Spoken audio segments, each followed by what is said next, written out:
Hi, I'm Nick Cutroneo, and in this video we'll be going over the Moderato in A minor from Matteo Carcassi's complete method for the guitar. This piece comes from the third part of his method, titled 50 Exercises Progressing in Difficulty, and this is the 11th piece in that set. This lesson video is the second in a two-part series that was released today.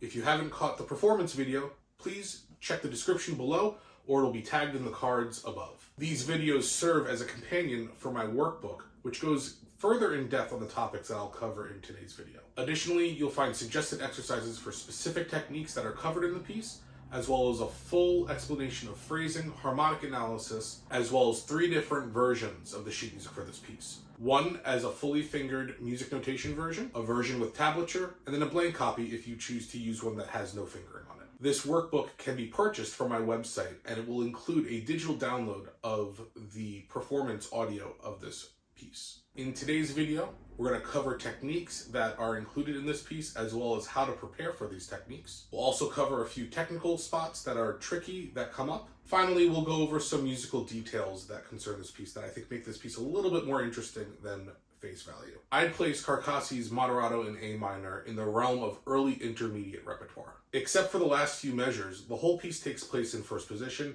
and uses fairly standard open position chord shapes. The focus of this piece is on 3 different techniques: thumb and fingers alternating back and forth between each other, PIMA arpeggios, and you have repeated notes. Depending on the speed that you choose to perform this piece at, it might be a little challenging moving in and out of those textures pretty quickly. In my performance video, I played it around 100 to the quarter note, but this piece works pretty well anywhere between 72 to 100 to the quarter. All the phrases in this piece start off with a small motive where the thumb and fingers alternate between one another. It's important for us to know that the melody is in the bass voice of this texture.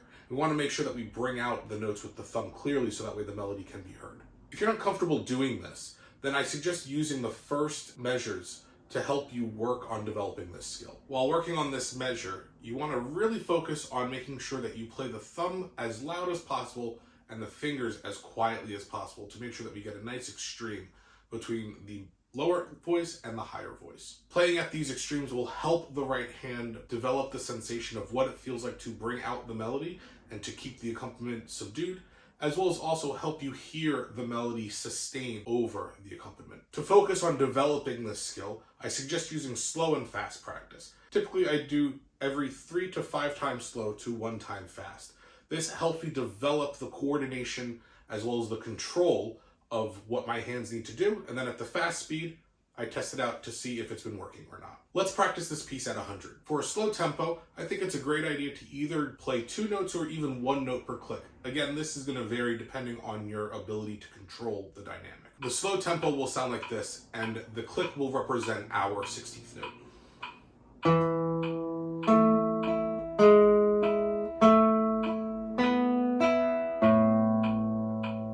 You might hear, even playing it that way, the very last note was a little too loud, the last open E, so I would try it again to see if I could get it even better.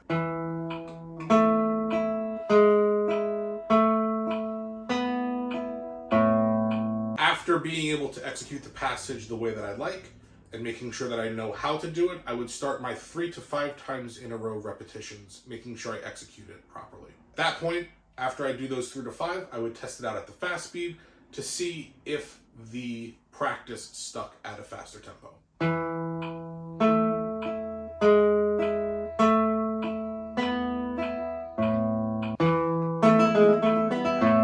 After going through this 3 to 5 times slow and 1 time fast, it's important to take a moment and reflect on your practice as well as how your test went. There are certain questions that I like to ask myself while I reflect on my playing. One of them, and one of the most important things, is what did I hear? Is the melody coming out clearly over the accompaniment notes? Is P playing loudly? Are the fingers playing softly? Can I hear the melody sustain over the accompaniment? I also focus on understanding how it felt in the hands. I want to make a connection between the loudness that I'm playing at and the amount of energy my hands are using to play that note. I want to make sure that I can feel how much effort the thumb is putting into playing the melody. I want to make sure I can feel how little effort the fingers are playing into the accompaniment notes. I also want to make sure that this doesn't feel labored. Ultimately, at the slow speed and definitely at the fast speed, this should be something that feels very matter-of-fact to the hand. Use observations like these to help refine your practice and to reinforce anything that might not be working well. The next two techniques I think of as one idea because they go in and out of each other so quickly. Here we're talking about the PIMA arpeggio going into those quick repeated notes. In playing a PIMA arpeggio, there are several different ways to execute that arpeggio. For me personally, I prefer using sequencing, or what some people call sequential planting. Sequencing allows us to have the chord continue to ring as we play each note, and only at the last possible minute do we put our fingers on the string to strike the next note in the arpeggio. This allows the guitar to maintain its sonority and not have any notes get cut off too prematurely. If this is the first time that you're hearing about sequencing, or you're more interested in knowing how it works or how to work on it, let me know in the comments below and I'll do a follow-up video. After the PIMA arpeggio, we go right into repeated notes. Again, there are a variety of different ways that this can be executed. I prefer to just alternate I and M free strokes. So the right hand fingering would be PIMA, followed by 4 open E's, IM. The workbook does include several different fingering options that might work better for you, and also explains the pluses and minuses of using each one of those. I think it's important to be informed and to know what you're doing upon making a fingering choice and how it could affect your performance, and also gives you different possibilities of how you want to play the piece or what you want to get out of it. The biggest challenge going between the PIMA arpeggio and the repeated notes is the fact that your right hand has to be versatile and has to make these minor changes in texture to allow it to be positioned in the most optimal position to play. With the fingering that I chose, there is going to have to be a larger right arm motion, bringing the hand from this position of the PIMA arpeggio to the first string for alternating free strokes. This crossing requires our right arm to actually shift forward slightly, but if you're not used to moving that form, it can be quite jarring at first. After playing those open strings, then coming back down, you have to reset up the right hand. Some might find this a little bit extra wasted movement. I find that it actually allows me to play the piece a little bit more fluid using a fingering combination that I know is the best in my hand to execute the piece. So all together, it would look something like this. I move up, then I move back down, move up, back down. In this case, my I finger acts as the focal point to tell me where my arm needs to move. Here I'm set up for my index finger to play on the 3rd string, and then here I'm set up for my index finger to play on the 1st string. And that movement helps keep the right arm and the right wrist aligned for both the 3rd and the 1st string respectively. While this adjustment is slight, at a faster speed it can be quite difficult and cumbersome to play. This is the reason why my workbook comes with different fingering suggestions. Ultimately, it's up to you and or your teacher to think through the fingerings and decide which one is going to work best for you. No matter what fingering you choose, you ultimately might want to think about exploring all of the different fingerings, because you might wind up stumbling upon something that you actually prefer better than your initial instinct. As I stated earlier in the video, this piece is fairly straightforward, but there are a handful of sections that require a little bit closer attention because they are a little more complicated. The first passage that we're going to work on are measures 6 through 8 of the A section. We have to change our right hand positioning due to the strings that are being played in the chords. The first chord is an A minor chord, and we have the thumb on the 5th string, I, M, and A on the top 3 strings respectively. Now, I call this 0 position, as this is a fairly standard neutral place to have the right hand, especially in arpeggio technique. When we go to the next measure, we have a B7 chord. In this case, the fingers are actually going to move to the 4th, 3rd, and 2nd string. I call this -1 position because the fingers have moved back 1 string each. The thumb does stay in place on the 5th string. To make this transition, a slight pullback in the arm is needed. Here's what it looks like moving from 0 position to -1 position.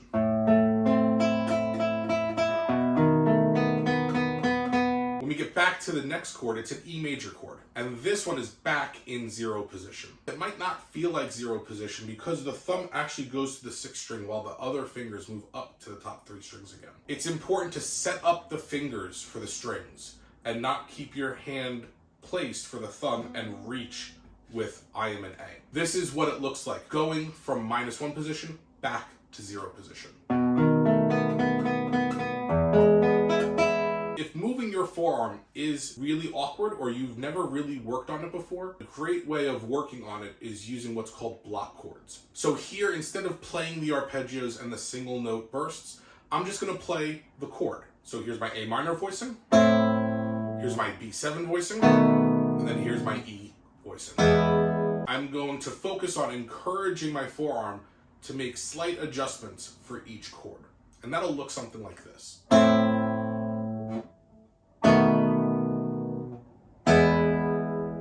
For the last chord, I not only have to worry about moving my arm, but I have to worry about opening up my hand from the thumb so that way it can get the greater span of going to the low 6th string. Depending on your skill level, you might not need to cover this, or it might take you just a few repetitions of practice one day, or it might take several days for you to get comfortable with this positioning. I encourage you to not skip over this step and to just make sure and verify that the right hand knows where these positions are and that you can make these adjustments smoothly. A lot of inaccuracies that students come across is because they're not making these subtle adjustments with moving from these right hand positionings. Another practice strategy that you can use is what's called stop practice. Here, we're gonna play the arpeggios as written, and we're gonna stop right before we have to make the change and the adjustments for the next arpeggio. The whole purpose of this is to give our brain time to think about the necessary changes that we have to make in our bodies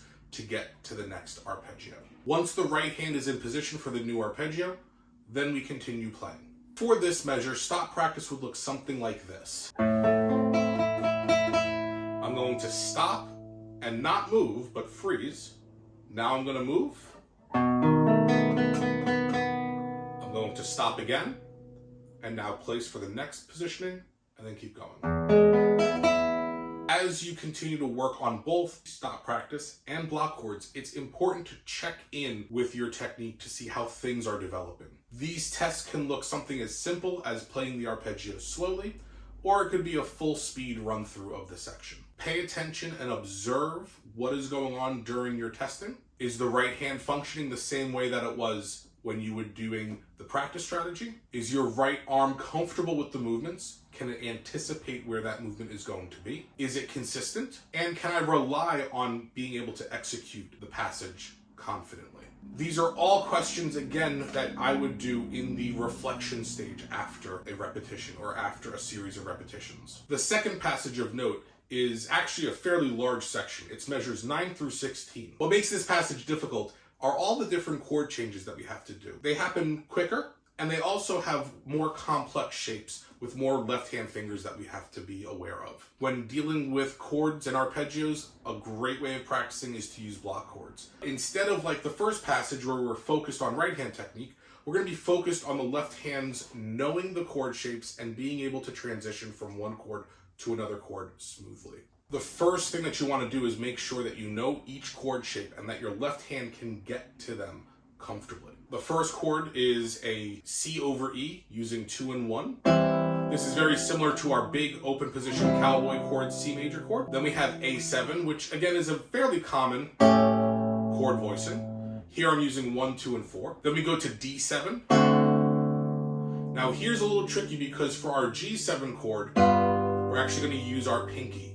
That's going to allow us to transition between those two chords comfortably. And certainly trying to use your pinky on that low G is probably going to be new for a lot of people who are looking at this piece. After the G7 chord, we go to a standard C major chord, then E7 with B in the bass, A minor, and then back to E. There's a way more left hand motion going on. Once you're able to move through all of the chords, I suggest using slow fast practice, 3 to 5 times slow to every 1 to 2 times fast. The slow tempo, focusing on developing coordination, control, and the ability to go from one chord to another, and the fast tempo being the test of what has been retained. Something that might help you during this passage is the idea of sequencing the left-hand fingers. When we're playing block chords, we need to have all the fingers down at once. But when we actually play the piece, we don't have to worry about that. We can actually start to sequence our fingers in order when we need them. And you can even practice this while working on block chords. Because all of these arpeggios are ascending arpeggios, we can move from one chord to another, focusing on the lowest finger first and then adding the next fingers afterwards. So if I was to go through that passage again with block chords and sort of just talk through how I'm going to place my fingers, here I would start with my second finger and then drop my first finger. Then I'm going to move my first finger to the A, drop 2, and then drop 4. Then I'm going to bring my second finger to A, drop 1, and then drop 3. Now here's the tricky one. The pinky is going to move all the way to the low G, and I'm going to drop 1. Notice the elbow movement here. That's going to be a big helpful hint to get that pinky up to the 6th string. From here, I'm going to bring my third finger to the 5th string and then drop my first finger. Then second finger, 1 and 4, and then 2 and then 1, and then 1. Using this with slow practice with the actual arpeggios would look something like this.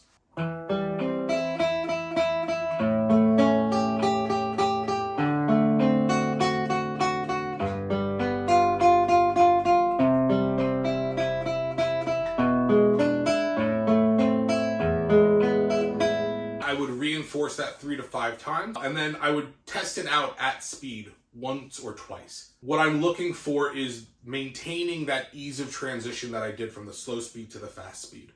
And what's super important about the fast speed is that I'm not micromanaging those movements that I did at the slow speed. The slow speed is about control, synchronization, coordination. You're mindful in making sure those things are happening. At the fast speed, it should be a reflex. And what we want to see is how assimilated that reflex is into the way that we're playing the passage. As always, observe and reflect on what you play. You really want to make sure that the things that you are applying slow are coming through fast. Try to identify any weaknesses. Try and figure out what is causing that weakness or what you can do to solve it. And then implement those things at the slow speed before you try playing it fast again. The final passage of note are the last 3 measures of the piece, measures 22 through 24. Here, this is the only time where we move outside of first position and we go into third position and then this quasi 4th, 5th position. While we're not really moving all that far on the neck of the guitar, it is important for us to realize that this is fundamentally different than the rest of the piece. And if we're not prepared for this change, it's going to come as a surprise when we're playing through the piece. What's nice is that on the A minor chord, we've got fingers 2 and 1 down on the 3rd and 2nd string. We can use those fingers as guide fingers to move ourselves into 3rd position and then add our pinky for the high A. Here we're staying in 3rd position, and so we bring our 3rd finger to the G sharp. And now we use the 2nd finger on the 3rd string as a guide finger to move up 1 fret to the 5th fret, and then 3 and 4 all on the top strings. We can use block chords to work on that, just as I demonstrated. As I'm working on my shifts, I'm really focusing on making sure my shoulder is dropping and that my whole hand is moving. I'm not swinging my fingers this way and keeping my thumb. The whole hand moves and the shoulder will drop with it. So here's the shoulder dropping, and now the shoulder will drop again slightly. Block chords are a great way to isolate this concept and to get you familiar with the sensation. Once you're comfortable playing that passage with block chords, then you can try it slow or fast with the arpeggios. Finally, let's talk about some musical considerations to think about while working on the piece. Primarily, the melody is found in the lower voice. It can be hard to really trace that melody all the way through. While working and practicing this piece, I found an interesting way of hearing the melody that to me was a little bit more interesting and engaging. So taking the opening phrase from the piece, the melody definitely starts off in the thumb.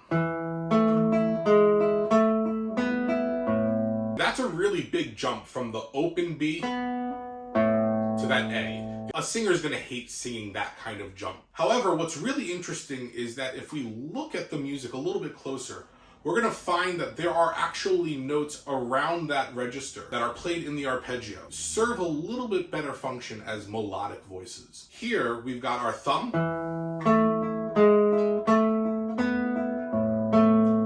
There's the A note that it could go to. And if I just play that on its own, that sounds like a great melody within reason. Then as we keep going, there's our G sharp really close to that A, and then back to the A for that next arpeggio. And to me, that's a little bit more interesting than just hearing the thumb pound on the low A, then an E, and then an A. The way where I'm actually bringing out the index finger in those PIMA arpeggios is more interesting and engaging to me as the player. It also brings out more of the voice leading between those chords, because that's really where the interesting sound is coming from. Altogether, the melody that I want to hear is this.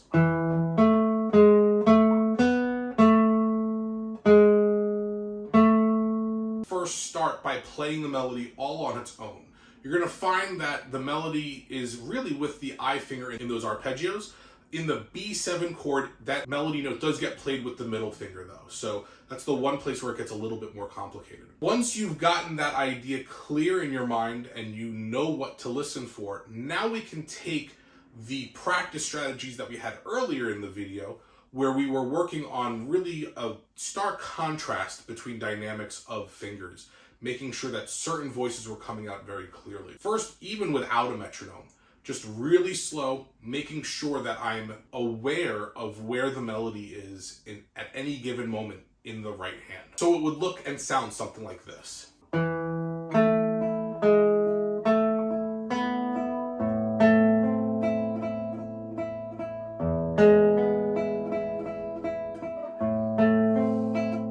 would want to look for perfect control over how those notes were sounding. I want to make sure that I'm getting the melody to come out, that I can hear it sustain over all those other notes. And I'm really developing a sensation of what it feels like, especially in an arpeggio, to focus and to really push through on one of the four fingers. It's really easy, especially for the repeated notes, to overtake our interest and to become louder. And so this is a great exercise in control over the dynamic in the hand. Slow, fast practice, as we talked about before and earlier in the video, will help to reinforce those sensations as well as what you want to hear. And then the fast speed is merely a test to see what's been assimilated, to see what you're comfortable with. The B section in some ways is much simpler than the A section, and then in other ways becomes more complicated. When we start, we have a figure very similar to the A section, but the melody continues in the bass. We can actually hear a clear connection between our D note going to the E note of the C chord, and then that E can go down to the A. But this is the first time that we start getting something interesting happening on the top end. As we keep playing through these chords, this A7 going to D7, going to G7, going to E, we have a really nice chromatic line that moves down. Then in the arpeggios that follow, the E7, we have a D note, then we have a C note, and we have a B note. And those happen on the middle finger of that arpeggio sequence. So now all of a sudden we have this melodic line that we can kind of trace.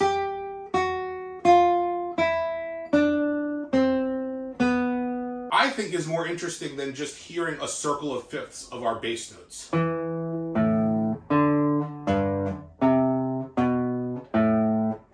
the nice thing is, because those voices are separated so far register-wise, we can actually work on hearing both of those voices as interesting melodic ideas. And then ultimately working on the balance of the arpeggios to make sure that those voices come out as clearly as we can get them to.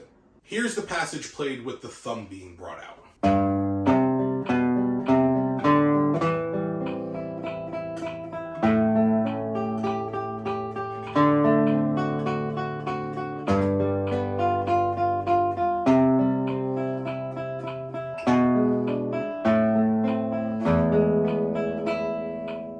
Now here's the passage played with bringing out the top line.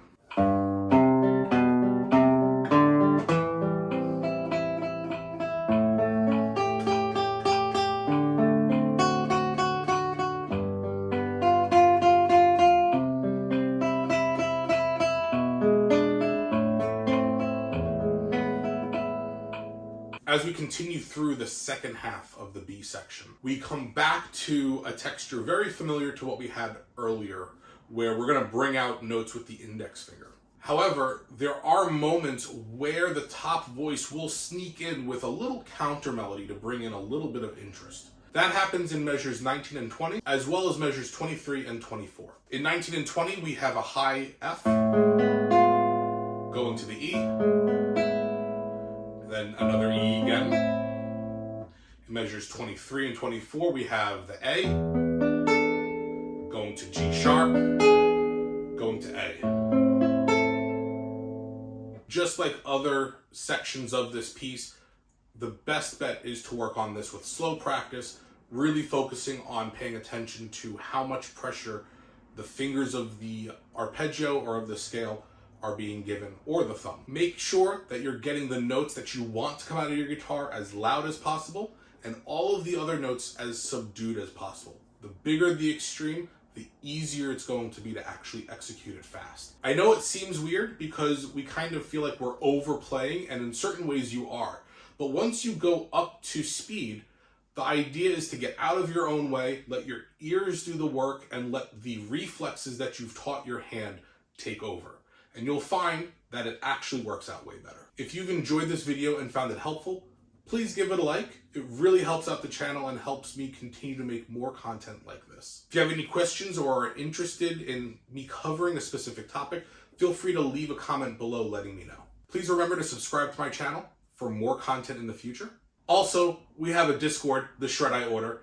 It's an amazing community of like-minded guitarists just trying to get better at the guitar and just coming together and sharing our passion, as well as other musical and non-musical things. It's a great place for resources. There are wonderful players who are more than happy to give feedback on playing if you are interested in some help. I stream my daily practice sessions on Twitch. I live stream Monday, Wednesday, Thursday, and Friday starting at 8 a.m. Eastern.